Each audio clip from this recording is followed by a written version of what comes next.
Hillary Clinton walked onto that NBC stage thinking she was there to discuss foreign policy. She walked out realizing that sometimes deleted emails don't stay deleted, and the younger generation actually knows how to use a search function. She arrived at the Rockefeller Center studio with the confidence of someone who'd survived 3 decades of scandals, a failed presidential campaign, and still somehow maintained relevance in Democratic circles. She wore her trademark pantsuit, this one a shade of blue that probably cost more than most Americans make in a month, and that practiced smile that never quite reaches her eyes. This was supposed to be friendly territory. NBC, a foreign policy leadership summit. Civilized conversation about America's role in the world. A chance to remind everyone she'd been Secretary of State, that she had experience, that she knew things. What Hillary didn't know was that J.D. Vance had been preparing for this moment since his days as a Marine, through Yale Law School, during his time investigating government waste as a senator. And throughout his vice presidency, he'd compiled documents. He'd requested declassifications. He'd obtained FBI files through proper channels. He'd built a prosecutorial case that would make any district attorney weep with envy. Vance sat across from her, looking impossibly young at 40, wearing a simple dark suit and an Ohio State tie. A deliberate choice that screamed normal person compared to Hillary's designer ensemble. In front of him sat a tablet and several folders clearly marked declassified in red letters. He smiled when Hillary walked in. That Appalachian nice guy smile that had disarmed venture capitalists, Senate colleagues, and foreign leaders. The smile that says, "I'm friendly," right up until it says, "I'm about to end your career." The moderator, Lester Holt, opened with standard questions about global leadership and America's standing in the world. Hillary launched into her well-practiced speech about her time at State, her 112 countries visited, her experience in the Situation Room. She name-dropped world leaders she'd met, crises she'd managed, and that time she took a nap on a military plane that became a famous meme. Then Vance leaned forward, tapped his tablet, and asked in that calm Middletown accent that somehow made everything more devastating. "Secretary Clinton, speaking of crisis management and the Situation Room, let's discuss September 11th, 2012. Benghazi. 4 Americans died on your watch. Ambassador Chris Stevens, Information Officer Sean Smith, and former Navy SEALs Glenn Doherty and Tyrone Woods. You told their families it was about a YouTube video. When exactly did you know that was a lie?" The studio went silent. Lester Holt's eyes widened. This wasn't in the pre-approved questions. Hillary's smile froze like someone had paused a video mid-frame. And J.D. Vance just sat there with those declassified folders, that tablet with recovered emails, waiting for her to answer. What happened next was the reckoning Hillary Clinton spent a decade avoiding. The woman who once asked, "What difference does it make?" was about to find out exactly what difference the truth makes. Hillary recovered with the skill of someone who had been dodging accountability since the Rose Law Firm days. The Benghazi attacks were thoroughly investigated by multiple Republican-led committees.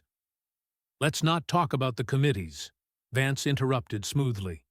"Let's talk about that night, September 11th, 2012.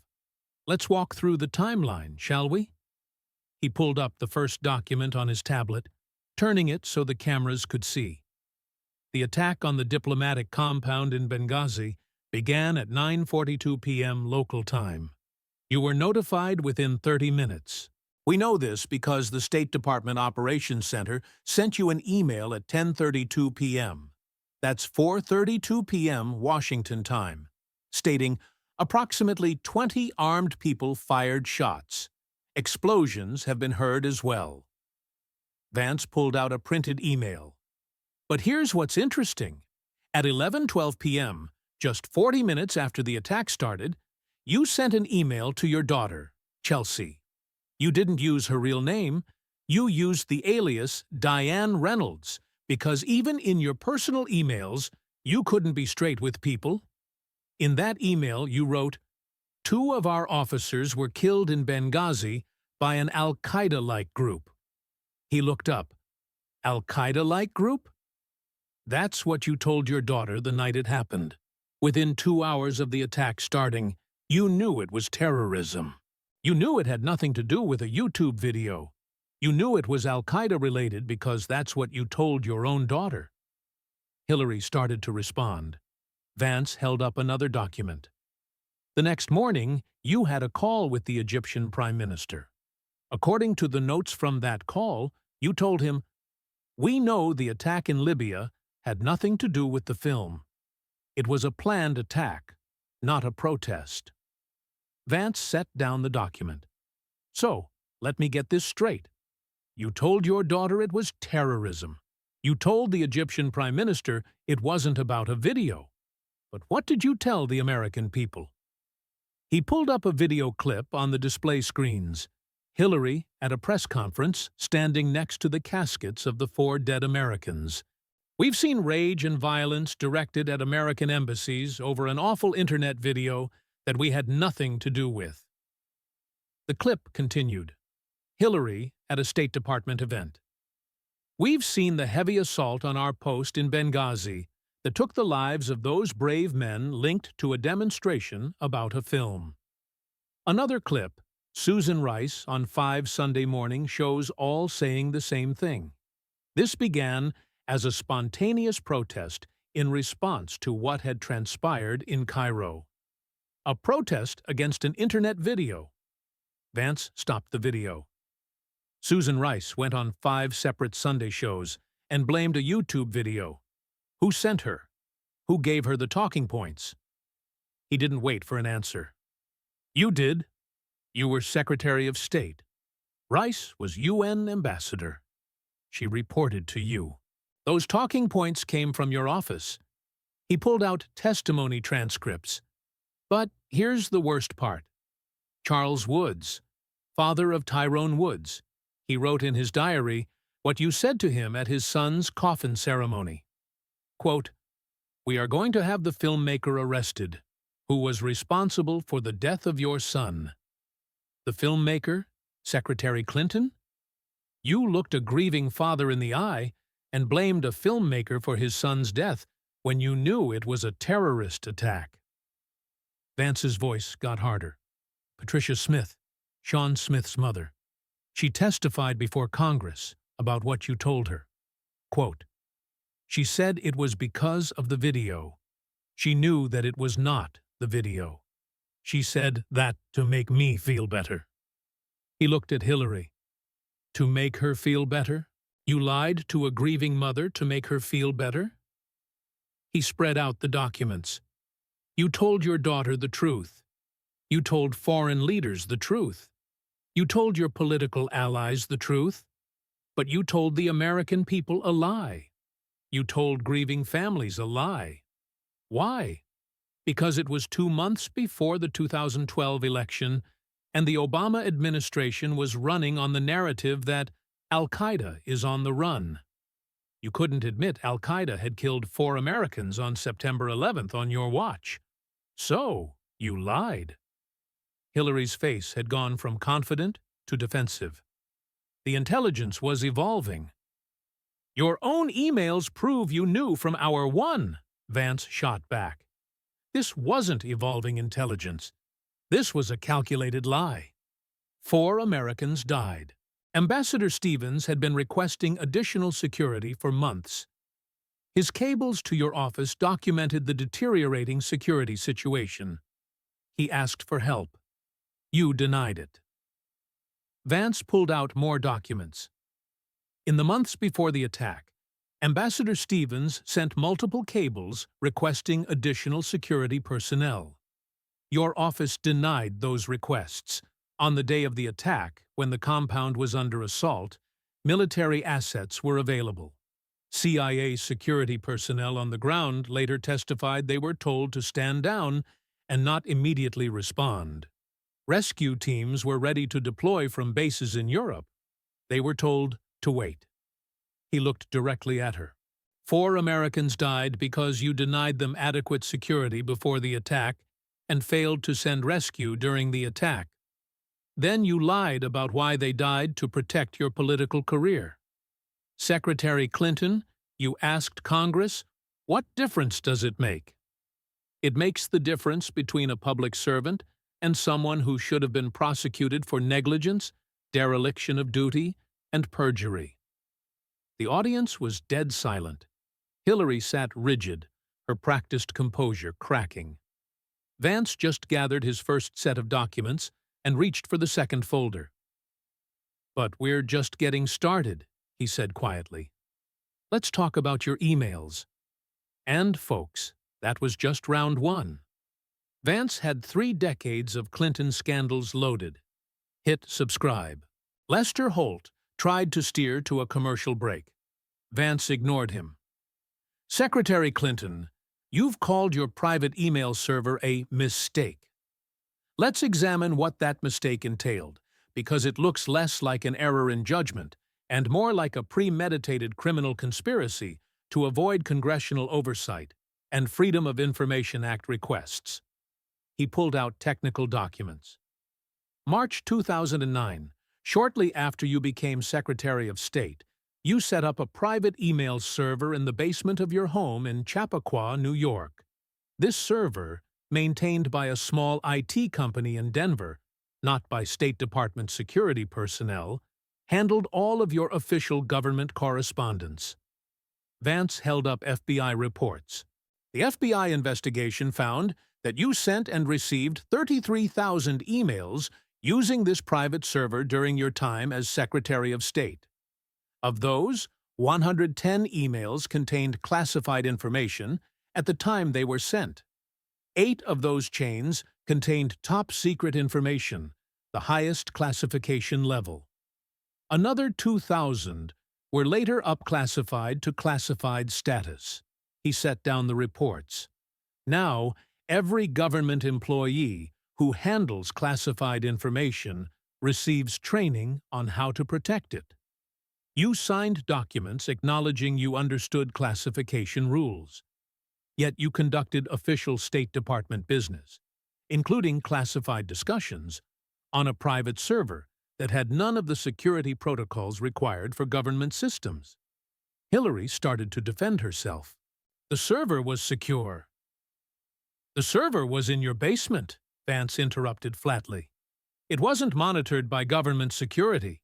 It wasn't protected by the same firewalls and encryption as government systems. FBI forensics found that it was vulnerable to intrusion. But that's not even the criminal part. Let's talk about what happened when Congress found out." He pulled out a timeline.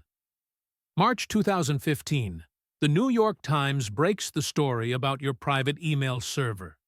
That same month, the House Select Committee on Benghazi issues a subpoena for all your emails related to Libya and Benghazi. This is a congressional subpoena, a legal order to preserve and produce evidence. Vance held up the timeline. What happened next is textbook obstruction of justice. 3 weeks after receiving the subpoena, your attorney, David Kendall, and your aide, Cheryl Mills, sorted through the emails. They unilaterally decided that 31,830 emails were personal. About yoga routines and Chelsea's wedding, you said, and didn't need to be preserved. He pulled out FBI testimony.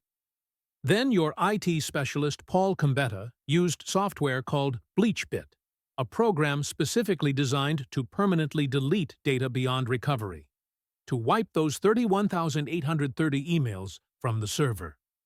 BleachBit doesn't just delete files. It overwrites them multiple times with random data, so forensic recovery is impossible. That's not cleaning out your inbox. That's destroying evidence. Vance held up another document. But it gets better. The FBI investigation found that you and your staff destroyed 13 mobile devices that had been used to access the server. How did you destroy them? According to the FBI report, some were broken with hammers, others were lost. 13 devices that contained classified government communications physically destroyed or conveniently lost. He looked at the camera. Let me put this in perspective for everyone watching. If a Marine private handled classified information on a private server, they'd be court-martialed. If a government contractor destroyed subpoenaed evidence, they'd be prosecuted. If any regular American used BleachBit to delete emails after getting a subpoena and smashed their phones with hammers, they'd be in federal prison. Vance turned back to Hillary. But you, the FBI director, James Comey, went on television and said you were extremely careless with classified information, which, by the way, isn't a legal standard. The statute requires gross negligence, and there's no functional difference between the two. But then he said no reasonable prosecutor would bring this case. That's not a legal determination. That's a political decision. He pulled out more documentation. And here's the interesting part. Your IT specialist, Paul Combetta, was given immunity. Your aide, Cheryl Mills, was given immunity. Your other aide, Heather Samuelson, was given immunity. The FBI gave immunity to the people who destroyed evidence of your crimes. Normally, you give immunity to witnesses so they'll testify against the target. But in this case, they gave immunity to the people who committed the crimes, and then didn't prosecute anyone. Hillary's voice was tight. The FBI conducted a thorough investigation. The FBI conducted a rigged investigation, Vance corrected. FBI agents later testified that they wanted to pursue charges. They thought there was enough evidence, but they were overruled by leadership for political reasons. You were running for president. The Obama administration didn't want to prosecute their party's nominee, so they let you walk. He spread out all the evidence.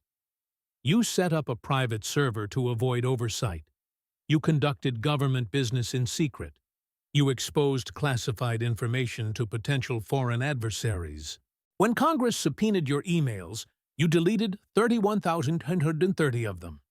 You used software designed to make them unrecoverable. You destroyed 13 devices with hammers. That's not extremely careless. That's criminal intent. That's obstruction of justice. That's destruction of evidence. Those are felonies. Vance leaned forward. If I did that, I'd be in prison. If any Marine did that with classified information, they'd be dishonorably discharged and imprisoned.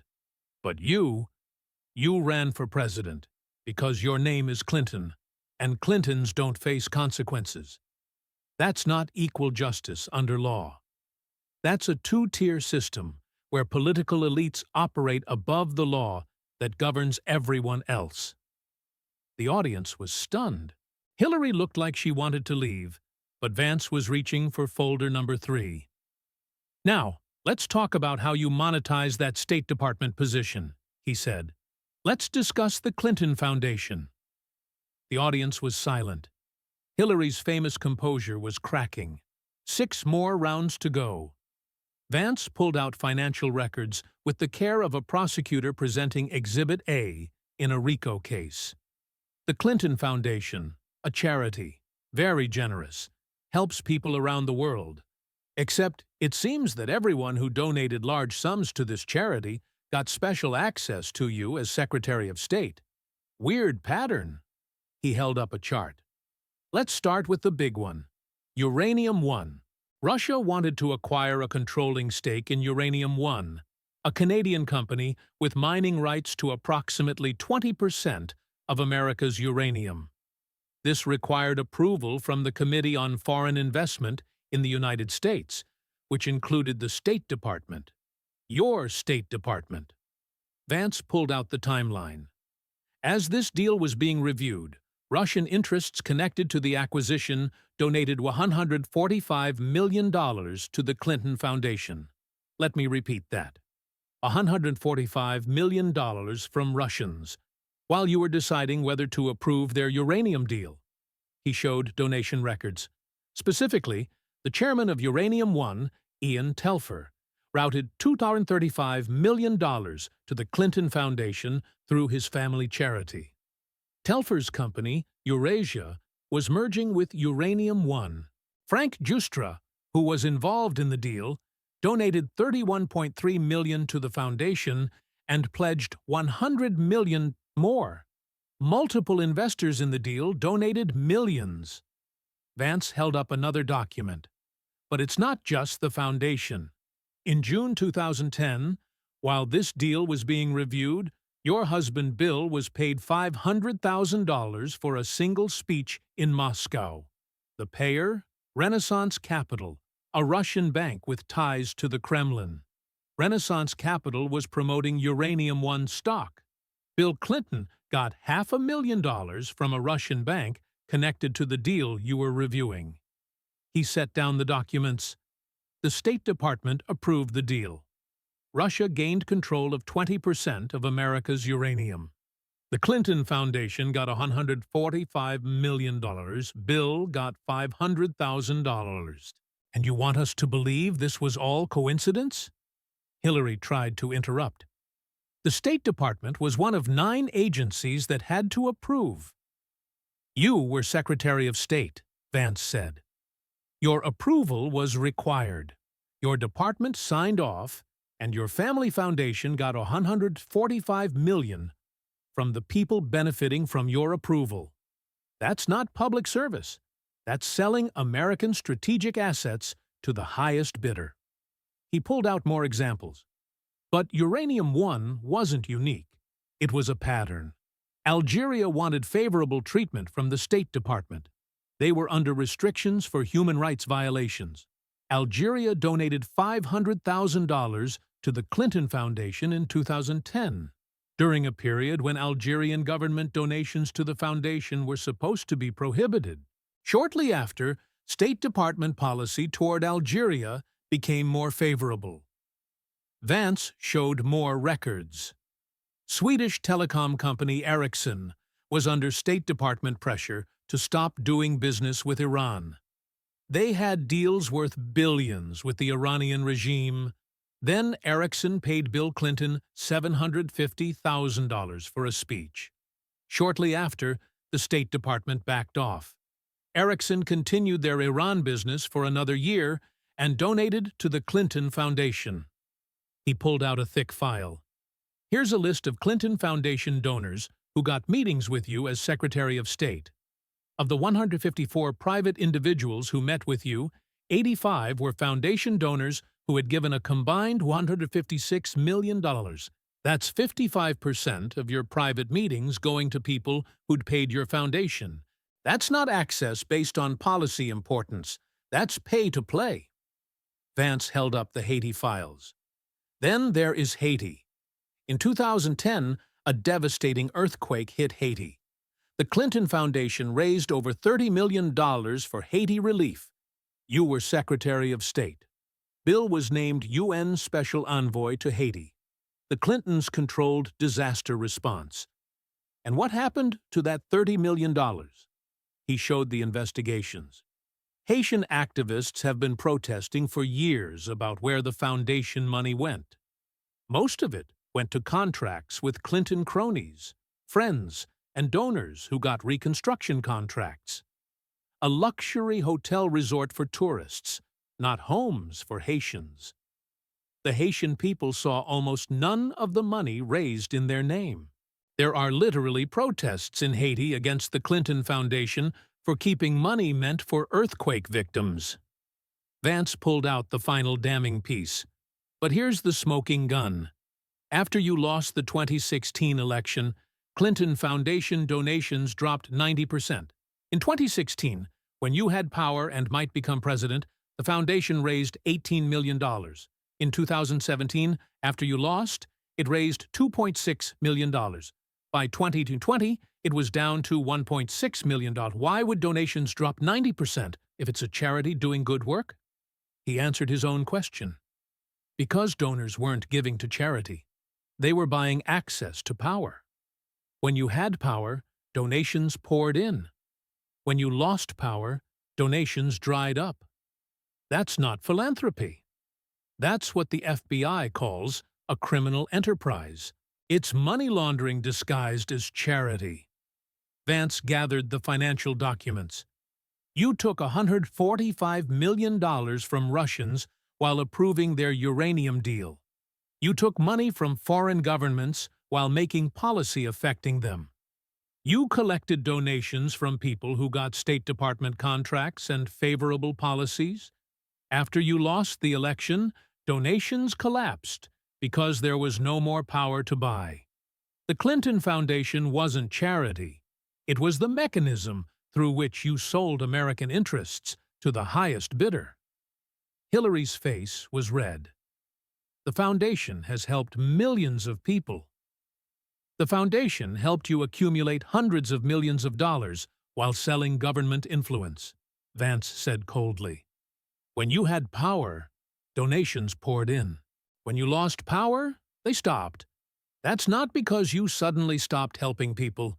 That's because you had nothing left to sell. You monetized the State Department through your foundation, and you called it public service. That's not charity. That's corruption at a scale that would make most politicians blush. 3 rounds in, Hillary's experience was looking a lot like corruption. Keep watching. Vance pulled out photos, before and after satellite images of Libya. The before showed an organized, functioning state. The after looked like a demolition site. Secretary Clinton, you're proud of your foreign policy experience. Let's discuss your signature foreign policy achievement, the destruction of Libya. You pushed for regime change. You got it. What happened next? He held up the before photo. 2010, Libya under Muammar Gaddafi. Was he a dictator? Yes. Was he brutal? Yes. But Libya was stable.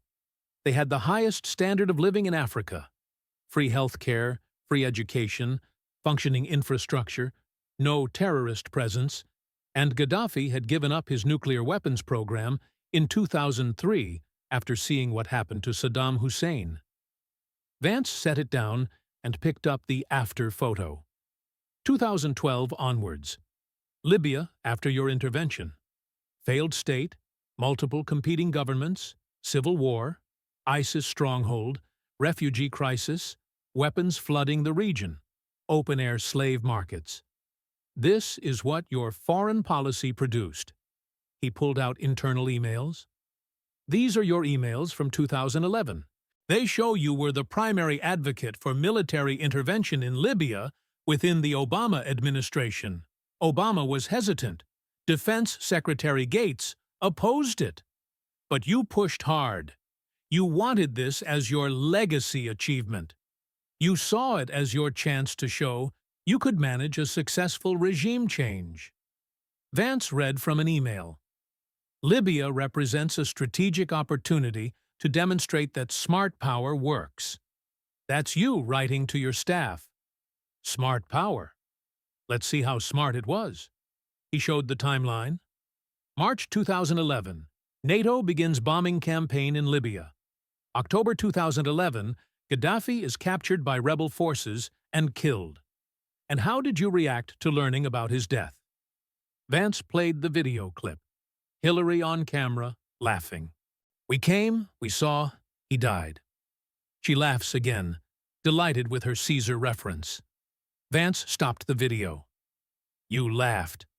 A foreign leader was sodomized with a bayonet and shot to death, and you thought it was funny. You made a joke. We came, we saw, he died. You were giddy about it. He pulled out casualty reports. Here's what came next. Libya collapsed into civil war. By 2012, Islamic extremist groups had taken over much of the country. By 2014, ISIS controlled significant territory, including the city of Sirte. By 2015, Libya was the main launching point for refugees trying to reach Europe. Hundreds of thousands fleeing the chaos you created. Vance held up weapons trafficking reports. Weapons from Gaddafi's stockpiles, including thousands of surface-to-air missiles, disappeared. They spread across North Africa and the Middle East. They ended up in Syria, fueling that civil war. They ended up with Boko Haram in Nigeria. They ended up with al-Qaeda affiliates across the region. Your intervention didn't just destroy Libya, it destabilized an entire region. He showed the humanitarian reports. By 2017, the UN and human rights organizations were documenting open-air slave markets in Libya. Black African migrants were being bought and sold openly in a country you helped liberate. Slave markets. Secretary Clinton. That's your legacy in Libya. Vance pulled out the final damning piece. And then you sent Ambassador Chris Stevens into this chaos. You sent him to Benghazi, one of the most dangerous cities in Libya, with inadequate security. He requested help. You denied it. And on September 11, 2012, he was killed in the attack we discussed earlier. The attack you lied about. He looked directly at her. You pushed for regime change in Libya. You got it. Gaddafi was killed. You laughed about it. Then Libya became a failed state. ISIS took over. Weapons flooded the region. Slave markets opened. Hundreds of thousands became refugees. And your ambassador, who you sent into that chaos, was killed. That's your foreign policy legacy. Death, chaos, failed states, and laughing about it on camera. Hillary tried to defend herself. Libya was facing a humanitarian crisis under Gaddafi. Libya is a humanitarian crisis. After you, Vance shot back. It was stable under Gaddafi. Not free, not democratic, but stable. You turned it into an anarchic hellhole with slave markets. The humanitarian situation is objectively worse now than it was before your intervention. You destroyed a functioning country and then walked away from the rubble. He gathered the Libya documents. You had no plan for post-Gaddafi Libya. You just wanted regime change as a trophy. You wanted to prove you could do what Bush did in Iraq. And you created a disaster that killed hundreds of thousands, destabilized a region, fueled ISIS, and sent millions of refugees into Europe. That's not leadership. That's catastrophic negligence masked as humanitarian intervention. Vance leaned forward. And the worst part? You learned nothing. You wanted to do the same thing in Syria. Thank God Obama stopped you from creating a second Libya, because your version of foreign policy is breaking countries, and then claiming you liberated them while they burn. 4 rounds. Hillary was visibly shaken. But Vance wasn't done with foreign policy failures. Vance pulled out a prop, an actual red button, the kind you'd find in a novelty shop. Remember this? March 2009, Geneva. You presented Russian Foreign Minister Sergei Lavrov with a red button labeled Reset. It was supposed to symbolize improved U.S.-Russia relations. It was misspelled in Russian, but that's not even the worst part. Let's discuss what you actually reset with Russia. He set down the button and pulled out policy documents. During your tenure as Secretary of State, Russia invaded Georgia. Weak U.S. Response: Russia annexed Crimea in 2014, after you'd left office, but based on the weakness you'd established. Russia intervened in Syria to prop up Assad. You enabled that by failing to establish credible deterrence. Under your watch, Russia became more aggressive, not less. Vance pulled out financial records. But while you were being weak on Russia diplomatically, the Clinton Foundation was being very friendly with Russia financially. Uranium One deal, $145 million from Russians to your foundation. Bill's Moscow speech, $500,000 from a Kremlin-connected bank. We covered that. He pulled out new documents. But there's more. Skolkovo. Ever heard of it? It was Russia's attempt to build a Silicon Valley high-tech research park outside Moscow. Sounds innocent, right? Except the FBI and Army raised concerns that it was a technology transfer operation, Russia using civilian research to benefit their military. Vance held up State Department communications. Despite these warnings, you actively helped Russia build Skolkovo. You directed U.S. companies to participate. Companies that were Clinton Foundation donors. By the way, the Army Foreign Military Studies program at Fort Leavenworth assessed that Skolkovo would help Russia develop hypersonic missiles and other military tech, but you pushed it anyway. He set down those documents and picked up others. So, let's review. As Secretary of State, you helped Russia acquire American uranium. You helped Russia build a military tech research facility. You were weak on Russian aggression. You took Russian money through your foundation. And then, Vance pulled out the 2016 election documents. Then you lost the presidential election. And suddenly, Russia went from reset partner to existential threat. For 4 years, you blamed your loss on Russia. You claimed Trump colluded with Russia. You funded the Steele dossier, which was literally Russian disinformation about Trump that you paid for and then used to launch investigations. He held up the Mueller report. Robert Mueller spent 2 years and $32 million investigating Trump-Russia collusion. He interviewed 500 witnesses, issued 2,800 subpoenas, and executed nearly 500 search warrants. His conclusion: no collusion, no coordination, no conspiracy between Trump and Russia. You lied for 4 years about collusion that never existed. Vance pulled out the Steele dossier. But there was collusion with Russia. Yours. You paid Fusion GPS to pay Christopher Steele to pay Russian intelligence sources to fabricate dirt on Trump. That dossier was filled with unverified claims from Russian sources. It was Russian disinformation, and you used it to try to destroy Trump. He laid it all out. The FBI knew the dossier was garbage. The primary subsource for the dossier told the FBI it was bar talk and speculation. But the FBI used it anyway to get FISA warrants to spy on Trump's campaign. And the whole thing started with your campaign paying for Russian dirt. Vance looked at the camera. So, let me get this straight. Hillary took Russian money. Hillary helped Russia get uranium and technology. Hillary was weak on Russian aggression. Then, when she lost the election, she blamed Russia. She claimed Trump colluded with Russia. A lie. Meanwhile, she literally paid for Russian disinformation about Trump and used it to launch investigations that hobbled his presidency for 2 years. She accused Trump of what she herself did. He turned back to Hillary. That's not irony, Secretary Clinton. That's projection. You colluded with Russia through the Steele dossier. You took Russian money through your foundation. You helped Russian strategic interests as Secretary of State.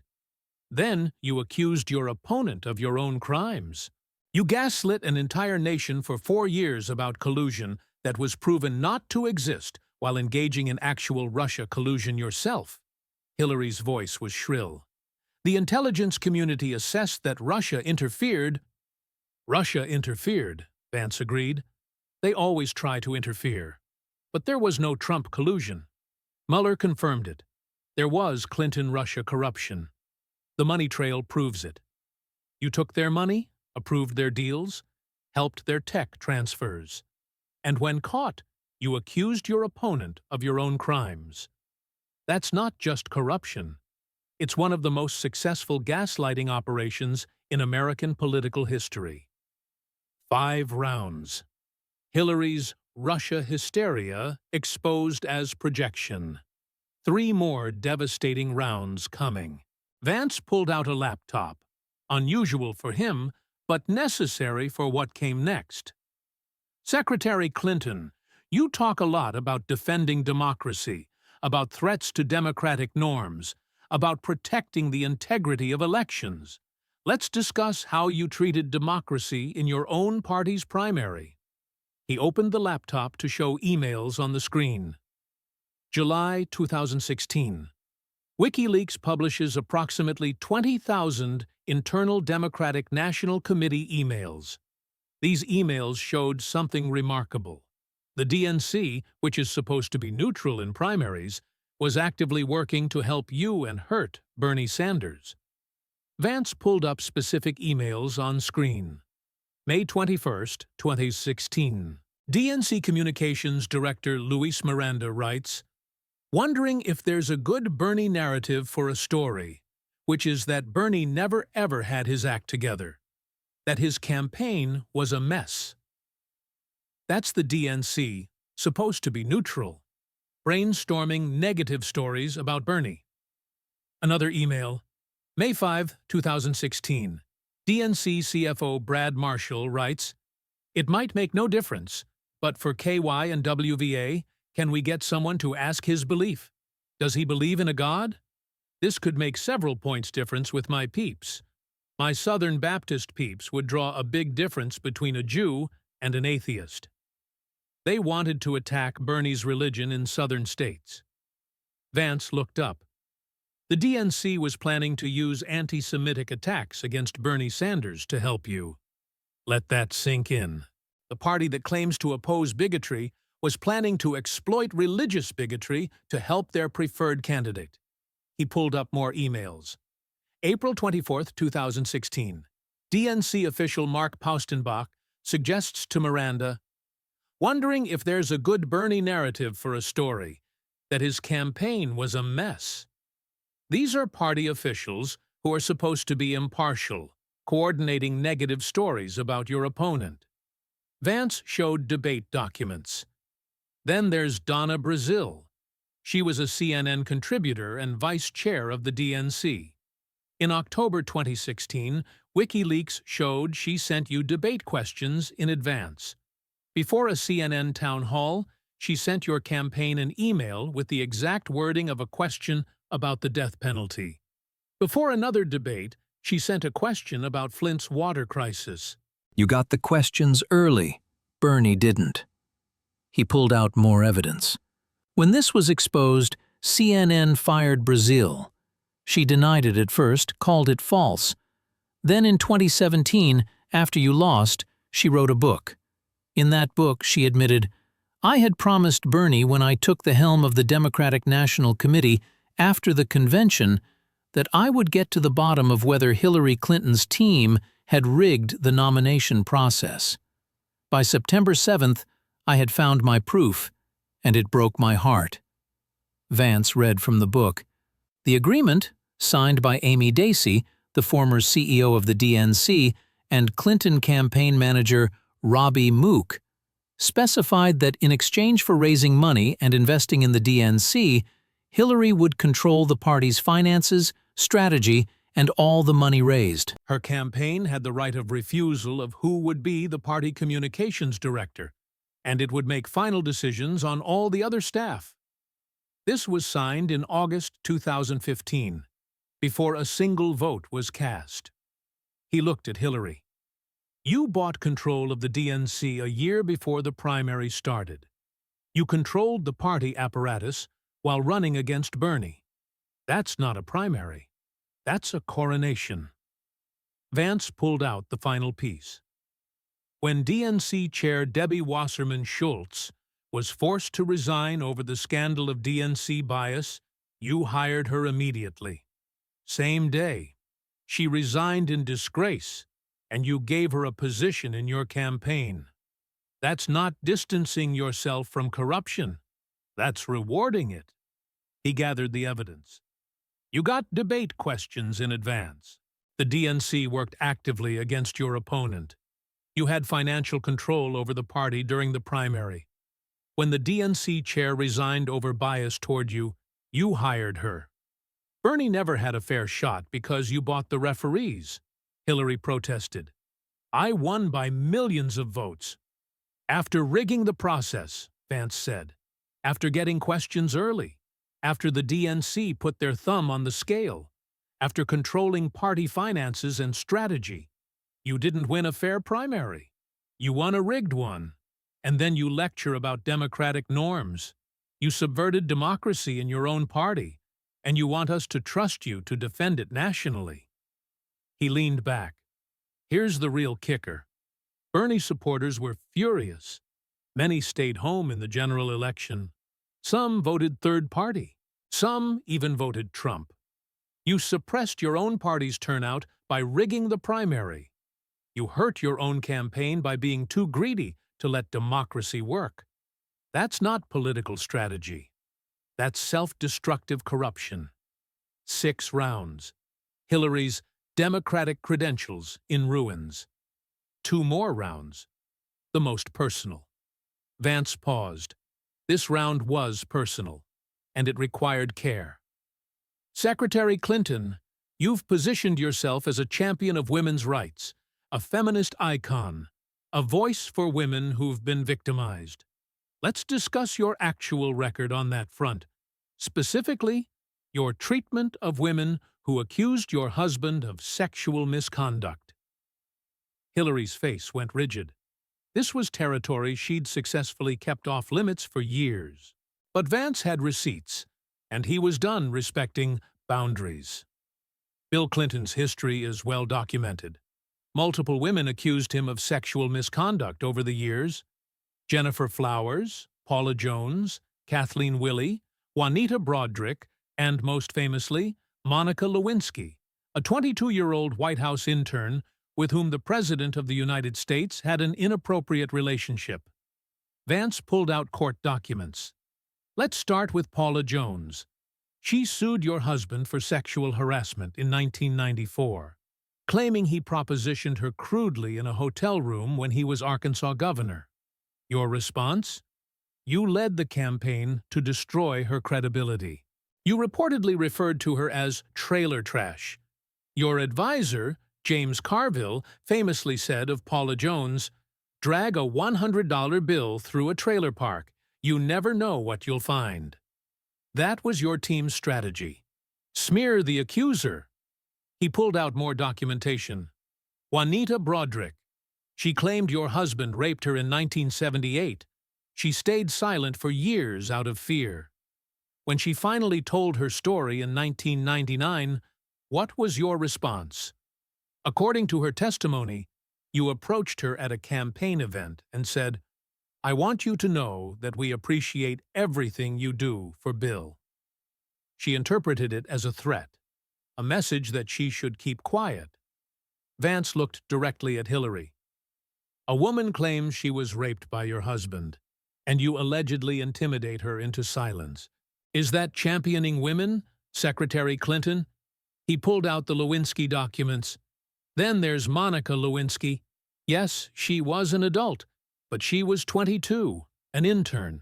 The president was 49. That's a massive power imbalance. And when the scandal broke, how did you respond? Did you believe the young woman? No. You went on the Today Show and talked about a vast right-wing conspiracy trying to destroy your husband. You blamed everyone except the man who'd abused his position to have an affair with an intern young enough to be his daughter. Vance pulled up the clips. Hillary on TV defending Bill, attacking his accusers, claiming it was all political persecution. You called it a conspiracy. You attacked the women. You used your platform and power to discredit anyone who threatened your political partnership with Bill. He set down the remote. Here's what's remarkable. During the non-Me Too movement, you positioned yourself as an ally. You said we should believe women. You championed survivors. But which women? Secretary Clinton? All women, except the ones who accused your husband. Vance pulled out recent statements. You've said every survivor of sexual assault deserves to be heard, believed, and supported. That's a quote from you. But you didn't believe Paula Jones. You didn't believe Juanita Broderick. You didn't believe Kathleen Willey. You actively worked to destroy them. He leaned forward. And here's the uncomfortable truth. You stayed with Bill through all of this. Not because of love. Nobody believes that. You stayed because you needed his political network to build your own career. He gave you the platform. Governor's wife, then First Lady, then Senator, because of the sympathy vote after the Lewinsky scandal, then Secretary of State, then presidential candidate. You rode his coattails despite his behavior because your ambition was more important than your principles. Vance's voice got harder. You enabled a sexual predator because he was useful to your career. When women accused him, you destroyed them. When he was caught, you blamed a conspiracy. Then, decades later, you wrapped yourself in the not-Me Too movement and claimed to champion women. That's not feminism, Secretary Clinton. That's complicity with a side of hypocrisy. Hillary tried to respond. Your marriage is a political arrangement, Vance said bluntly. Everyone knows it. You stayed because leaving would have ended your political career. You needed him more than you needed self-respect or principles. And you were willing to destroy other women to protect the arrangement. That's not standing by your man. That's standing by your meal ticket while crushing anyone who threatened it. He gathered the documents. You positioned yourself as a champion of women while enabling abuse and destroying accusers. You used feminism as a shield while being complicit in predatory behavior. That's not hypocrisy. That's something worse.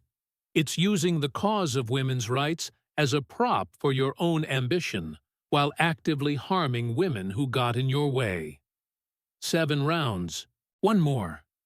The knockout punch about why she really lost. Vance took a breath. This was it. The final round that would tie everything together. Secretary Clinton, let's discuss 2016. You ran for president. You lost. You've spent the last 8 years blaming everyone except the one person responsible.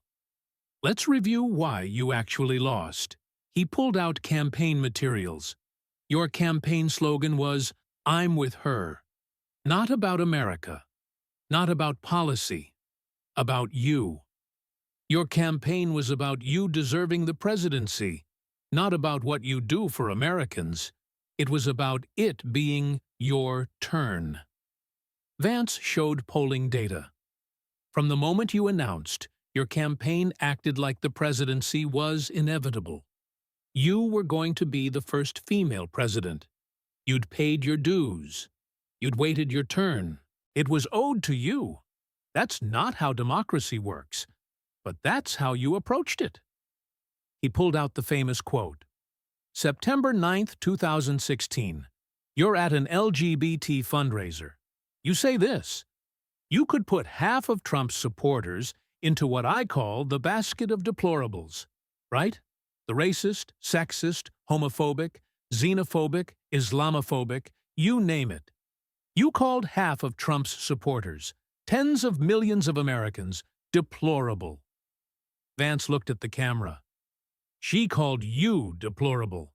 If you voted for Trump or even considered it, she thought you were racist, sexist, and every other ist. She didn't try to win your vote. She insulted you. That's not campaigning. That's contempt.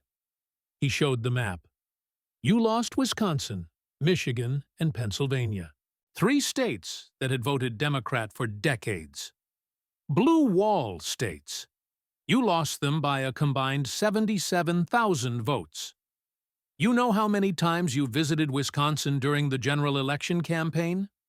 0. You didn't visit Wisconsin once. You thought it was in the bag. You took working-class voters for granted. Vance pulled out internal campaign documents. Your team told you to campaign in Wisconsin and Michigan. They saw warning signs. Union members were going for Trump. Working-class voters were slipping away. But you ignored them.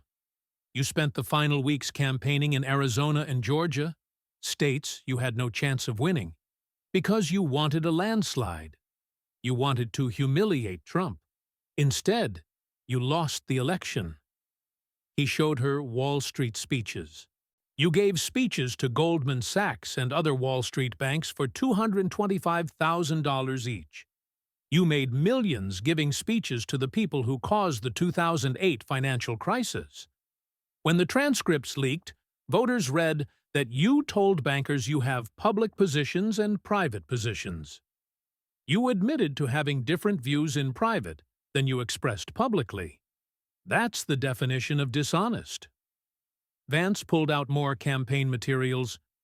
Your campaign tried to connect with young people. Your social media team tweeted, "How does your student debt make you feel? Tell us in 3 emojis or less." 3 emojis. That was your outreach to young people drowning in debt. And let's not forget Pokemon Go to the polls. You tried to be cool and came across as completely out of touch. He showed favorability ratings. You entered the 2016 campaign with the highest unfavorability ratings of any Democratic nominee in modern history. Decades of scandals. Whitewater, Travelgate, the Rose Law Firm, the cattle futures trading, the Lewinsky scandal, the Iraq War vote, Benghazi, the email server, the Clinton Foundation. By 2016, most Americans simply didn't trust you. Vance pulled out post-election polling. After the election, voters were asked why they didn't support you. The number one answer: they didn't trust you. Not sexism, not Russia. Trust. 30 years of lying, corruption, and scandal had destroyed your credibility. You were the most distrusted candidate in modern history, running against the second most distrusted candidate, and you still lost. He held up the book. What happened? You wrote a book blaming everyone else.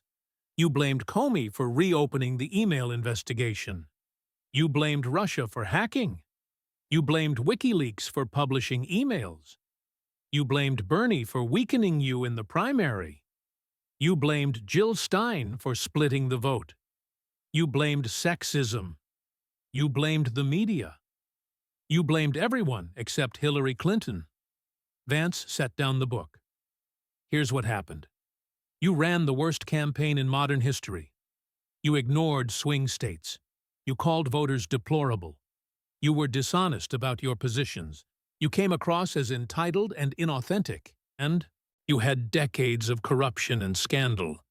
And voters looked at you and said, "No thanks." He leaned forward. You lost because you were a terrible candidate with a terrible record.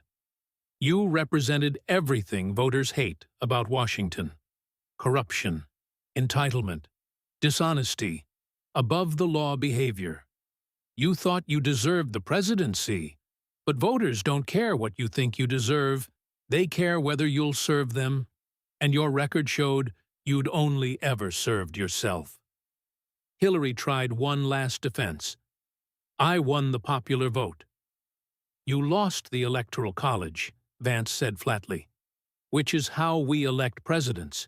You knew the rules. Everyone knows the rules. You lost because you ignored the states that mattered. You took them for granted. You thought you were entitled to their votes and they rejected you. He stood, gathering all his documents. But you still can't accept it. 8 years later, you're still blaming everyone else. You still think you were robbed. You still believe you deserve to win. That's not political analysis. That's narcissism. You can't conceive that voters simply rejected you, so it must be everyone else's fault. Vance stood, organizing his tablets and folders one final time. The audience was completely silent. Even Lester Holt had given up trying to moderate. This was a reckoning that had been delayed for 3 decades, and everyone knew it. Secretary Clinton, you came here tonight to discuss foreign policy leadership, to rehabilitate your legacy, to remind people that you have experience. So, let's summarize that experience. He walked to the front of the stage. You got 4 Americans killed in Benghazi through negligence and bad decisions, then lied about why they died to protect your political career. You looked grieving parents in the eye and blamed a YouTube video when you knew it was terrorism. You ran a private email server to avoid oversight, exposed classified information to potential foreign adversaries. And when caught, you destroyed 33,000 emails under subpoena and smashed phones with hammers. You committed crimes that would imprison regular Americans and faced no consequences. You monetized the State Department through the Clinton Foundation, taking millions from foreign interests while making policy decisions that benefited them. You sold influence and called it charity.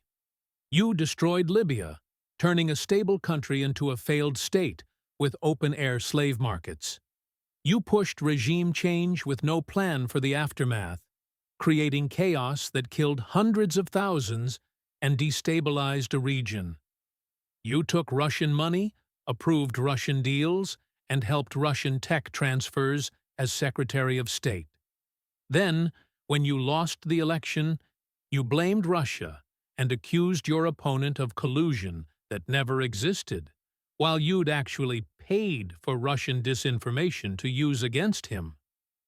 You rigged the Democratic primary, buying control of the DNC, getting debate questions in advance, and ensuring Bernie Sanders never had a fair shot.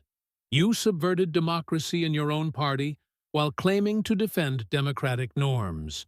You enabled a sexual predator, destroyed women who accused him, and then wrapped yourself in Me Too feminism. You sacrificed principles for political power and crushed anyone who threatened your ambition.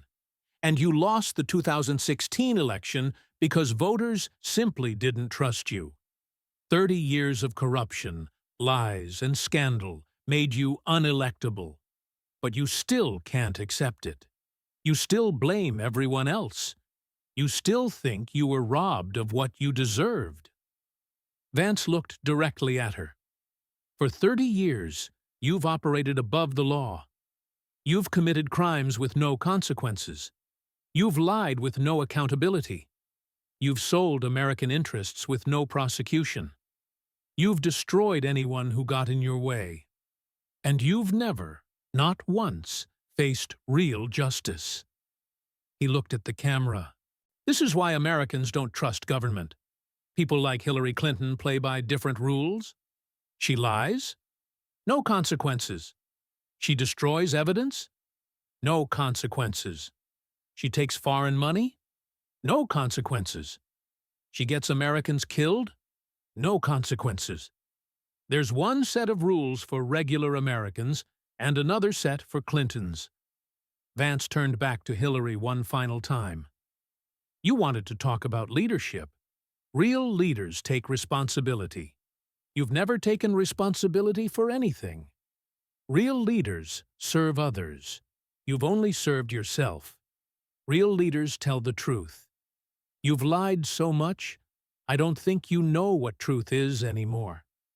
He picked up his folders. Secretary Clinton, you represent everything wrong with the Washington establishment. Corruption, entitlement, dishonesty, above-the-law behavior, selling out American interests for personal gain. 30 years of climbing over bodies to accumulate power and wealth. And when Americans finally got a chance to reject you, they did. That's not Russia's fault. That's not sexism. That's democracy. The thing you claim to defend, but actually subverted at every opportunity. His final words rang through the studio. History won't remember you as a champion of women, a foreign policy expert, or a groundbreaking leader. History will remember you as the personification of elite corruption. Someone who spent 3 decades proving that if you're connected enough, powerful enough, and shameless enough, you can get away with anything. Almost anything. Because eventually, voters get their say. And they said no. The studio was dead silent. Cameras captured Hillary's face, a mixture of rage, humiliation, and something that looked like the dawning realization that her carefully constructed legacy had just been cremated on live television.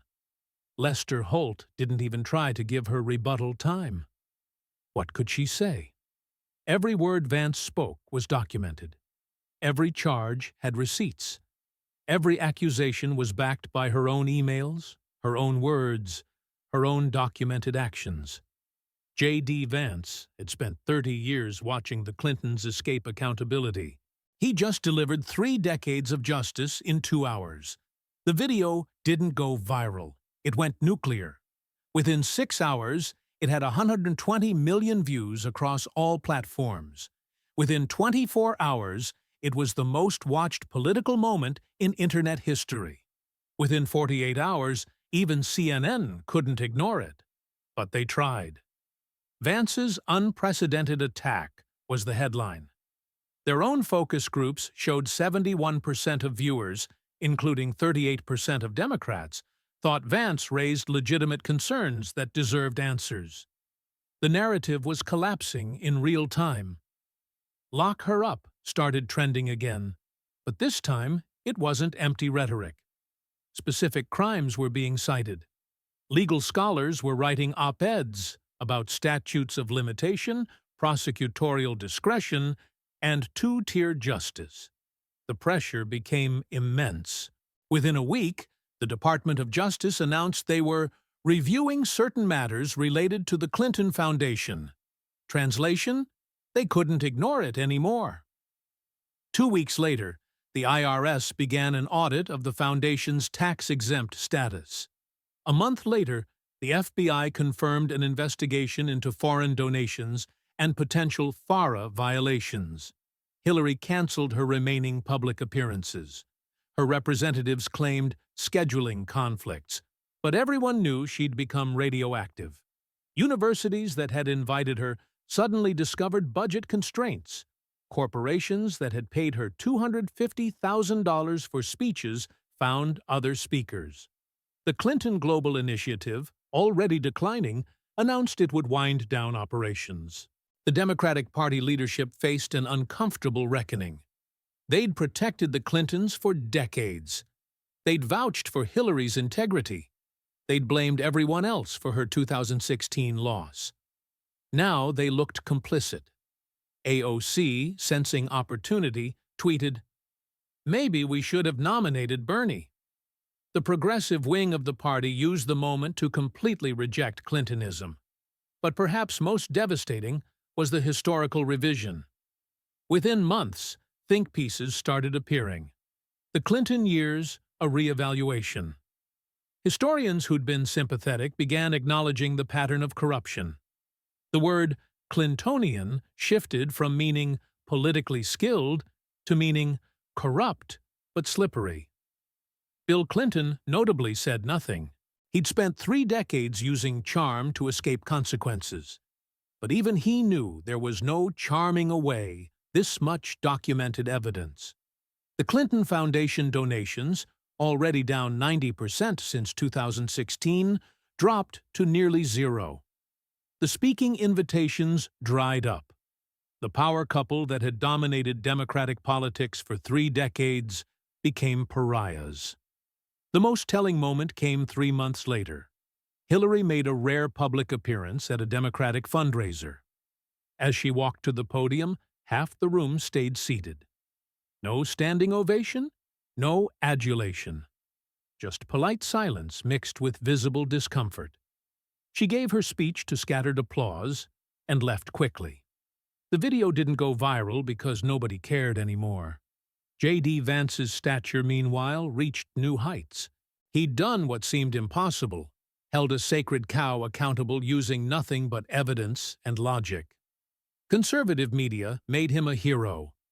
Moderate voters saw him as someone willing to speak uncomfortable truths. Even some liberals admitted grudgingly that he'd documented serious concerns. The leather folders became iconic. Replicas of the Vance files sold online. Bring receipts like Vance became shorthand for evidence-based argumentation.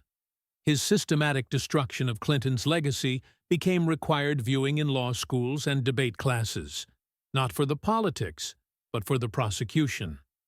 6 months after the confrontation, a small development made headlines. The FBI investigation into the Clinton Foundation resulted in a sealed indictment. Details weren't public, but legal observers noted it was highly unusual to indict after a case had been previously declined. The speculation was that the public pressure and the documented evidence had made declining prosecution politically impossible.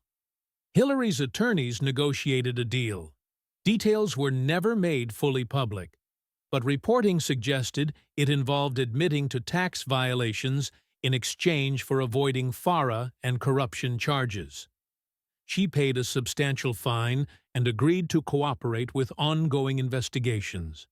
The foundation shut down permanently. A year later, someone asked J.D. Vance about the confrontation at a press conference. Vice President Vance, looking back at the Clinton debate, any regrets? Vance paused, then smiled that Appalachian smile. Regrets? No. Someone needed to say it. Someone needed to document it. Someone needed to demand accountability. If that was inappropriate, so be it. But I don't regret telling the truth. Americans deserve to know what their leaders did. And sometimes, justice delayed isn't justice denied. It's just justice that required someone willing to present the evidence. Do you think she'll ever face real accountability? Another reporter asked. Vance's smile faded. She's faced the only accountability she cares about: historical judgment. Her legacy is ruined. Her influence is gone. Her place in history is as a cautionary tale about corruption. That might not be prison, but for someone as ambitious as Hillary Clinton, it might be worse. She spent 30 years climbing to the top, and she'll spend the rest of her life watching her legacy collapse. That's a kind of justice. The Clinton era was over, not with a bang, but with 2 hours of documented evidence presented by someone who'd kept the receipts. J.D. Vance did what prosecutors, Congress, and the media failed to do. For 30 years, he held Hillary Clinton accountable using her own record. No conspiracy theories, no manufactured outrage, just facts, timelines, documents, and the simple question: why do the Clintons play by different rules? Hillary Clinton represented the ultimate Washington insider. Corrupt, entitled above the law, serving herself while claiming to serve others. She committed crimes that would imprison regular Americans. She sold influence through her foundation. She got Americans killed and lied about it. She destroyed evidence, rigged primaries, enabled predators, and blamed everyone else when voters rejected her.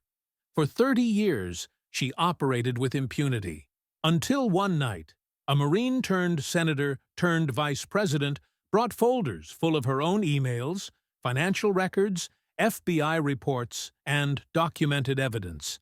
He didn't attack her character. He presented her record. He didn't make accusations.